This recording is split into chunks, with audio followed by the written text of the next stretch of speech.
My name's Ann Britton. I'm from Boulia, Outback, Queensland, and I'm a beef producer and a photographer as well. And what I've taken away from the world of drones today is where we can go forward from here, and the exciting possibilities for connectivity with the community to make our areas, as in the whole rapid area,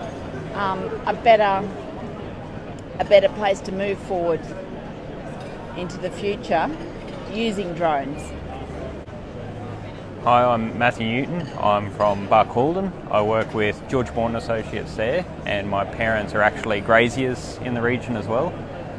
Coming to World of Drones, probably the biggest thing I'll take back is things that I have found that they're doing today that I didn't think we were already doing. So I've made great connections and leading into the future work and for the rapid region. Hopefully starting to get some of this innovation out there sooner rather than later, for the fact that it is here now.